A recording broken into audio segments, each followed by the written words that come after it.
Ketua KPK Firly Bahuri disebut berkali-kali mendesak Satuan Tugas Penyelidik agar menaikkan status kasus Formula E ke tahap penyidikan.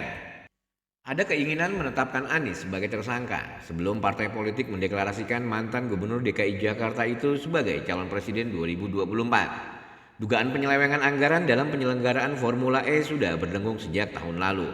Ada kecurigaan dari publik bahwa pemeriksaan KPK ini terlalu dipaksakan dan bermuatan politis. Berita yang dilansir dari tabloid Tempo ini menyebutkan bahwa ada kesan pemaksaan dari Firly Bahuri agar kasus Formula E naik menjadi tahap penyidikan. Walaupun menurut para penegak hukum termasuk para penyidik tidak ada cukup bukti untuk melanjutkan kasus tersebut ke tahap penyidikan.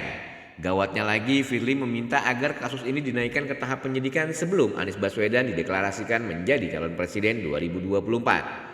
Saiful Zaman, salah satu relawan Anies Baswedan pun angkat bicara melalui konten YouTube-nya. Menurutnya, cara yang dilakukan Firly sudah berlebihan. Cara-cara yang dilakukan oleh para penjegal Anies Baswedan itu terus berlangsung secara masif, termasuk Firly Bahuri. Mereka menggunakan cara-cara mengerikan dan manuver luar biasa yang penting status naik ke tingkat penyidikan.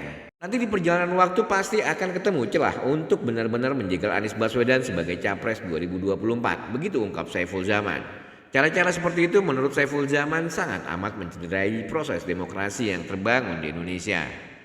Jika sudah sebegitu luar biasanya kinerja KPK atau dalam hal ini adalah Firly untuk menemukan celah korupsinya Anies Baswedan tapi nggak ketemu.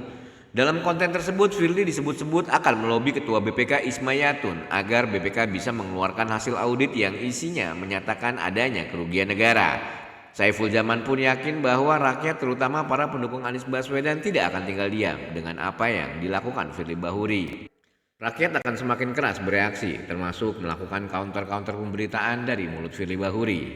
Selanjutnya dalam video tersebut Saiful juga mengungkapkan berbagai tindakan yang disinyalir merupakan pelanggaran etik yang sudah dilakukan Firly Bahuri. Apa yang terjadi sekarang menurutnya adalah ketakutan berlebih atas peluang besar Anies Baswedan dalam Pilpres 2024 nanti.